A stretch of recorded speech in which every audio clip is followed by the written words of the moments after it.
পাখির বাসা যেরকম থাকে সেইভাবে জিনিসটা বানানো। আর এখানে যেটা দেখছি আমরা, এটা পুজো মণ্ডপের মধ্যস্থান বলা যেতে পারে। এই যে বড় বড় ঝুড়ি, বৃহৎ ঝুড়ি, এগুলো কিন্তু সব ওপরে উঠবে। এগুলো কিন্তু সব বেতের, মানে বাঁশের কেটে বানানো, বেত দিয়ে। তো এই যে ঝুড়িগুলো সব উপরে উঠবে, ঝুলবে এইভাবে। একটা অলরেডি তোলা রয়েছে এই সামনেটা। আর এটা কিন্তু ওপরে যে পোর্শন দেখা যাচ্ছে, এগুলো কিন্তু সব তালপাতা দিয়ে বানানো, তালপাতা এবং বাঁশের।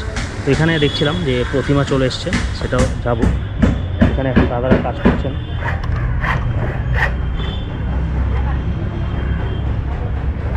আর এই হলো মেন গেট, যে গেট থেকে সবাই এন্ট্রি নেয়, এখান থেকে সবাই আসে আর কি। এই পোর্শনটা এখান থেকে দেখতে জাস্ট এইরকম হচ্ছে।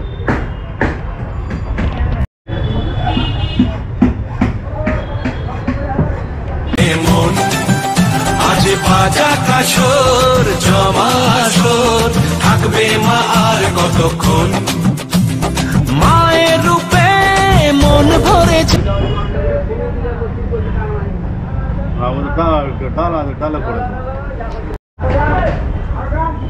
বৃষ্টির জন্য এখন ঘেরা চলছে, কারণ বৃষ্টিটা এবছর প্রচণ্ড পরিমাণ হচ্ছে, যেহেতু নিম্নচাপের কারণে। তো কাজ করা মুশকিল হয়ে পড়েছে। তো খুব সুন্দরভাবে সেজে উঠেছে এবার পুজো গন্ধ বাতাসে, এবং চারিদিক রাস্তা থেকে শুরু করে পুজো মণ্ডপ সবটাই সেজে উঠেছে।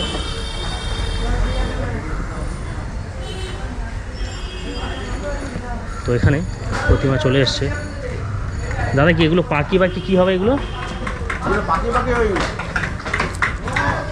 পাখি ওই ওখানে জড়ানো হচ্ছে। আচ্ছা আচ্ছা, জয়েন্ট মারা হচ্ছে।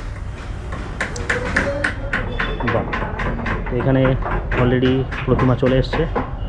এই যে, যদিও অজয় সংগীতি প্রত্যেক বছর মায়ের যে প্রতিমা খুব সুন্দর করে করেন, মানে আলাদা রূপে আলাদা রঙে বলা যেতে পারে। তো এবছরও ঠিক সেমভাবে করেছেন। ওনাদের চিন্তাভাবনা এবং ওনাদের যে শিল্পকলা সেটা এই থিমের মধ্যে ফুটিয়ে তুলেছেন। এবং এই যে চারপাশটা দেখছি, এগুলো কিন্তু খড়ের, ঠিক আছে, খড় দিয়ে জিনিসটা বানানো, খুব খুব সুন্দর করে মায়ের যে বসার জায়গাটা চারিদিকটা সুসজ্জিত করে তুলেছেন। এবং বাইরে থেকে যদি দেখা যায়, যদি দেখাই, এই পাশটা পুরোটা কিন্তু তালপাতার। দাদারা কাজ করছেন সবাই খুব সুন্দর করে, তালপাতা দিয়ে যেরকম ছাউনি করা থাকে ঠিক সেইভাবেই জিনিসটা করছেন। এবং সুতো দিয়ে, যেটা এই দাদা বানাচ্ছেন, সুতো দিয়ে ওখানে পেঁচিয়ে দিচ্ছেন এই যে জায়গাগুলোতে, তো তাতে সৌন্দর্যটা আরও বৃদ্ধি পাচ্ছে। তো এই হলো পুরো পূজা মণ্ডপ, পুরো জায়গাটা, যেটা অলরেডি বললাম এই রকম কিছু খাঁচার মতো করা থাকছে, যেগুলো আমরা বন্দি করে রাখি বাড়িতে বা নিজেদের পশুদেরকে। তো সেই রকমভাবে ফুটিয়ে তোলার চেষ্টা করছেন দাদারা। প্রণাম জানাই রাঙা পায় করে ধুনচি দু হাতে নাচে রে এখন ঢাকের তালে কোমর দোলে খুশিতে নাচে মন আজ বাজা কাশো। প্রত্যেক বছরই কিন্তু অজয় সংগতি আলাদা রকমের একটা থিম বানান এবং যেটা দর্শকদের মন কেড়ে নেয়। সেই কারণে প্রচুর লোকের সমাগম এবং প্রচুর দর্শনার্থী বলুন বা যারা পুজো দেখতে ভালোবাসে, ঠাকুর দেখতে ভালোবাসে রাত জেগে, তো তাদের প্রচুর ভিড় দেখতে পাই আমরা। তো এবছরও অন্য রকম, ভিন্ন রূপে, ভিন্ন থিমে অজয় সংগতি আমাদের চোখে ধরা দেবে।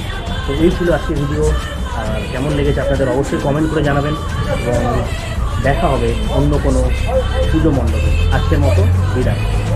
ভালো থাকবেন, সুস্থ থাকবেন আর পুজোতে খুব খুব খুব আনন্দ করবেন।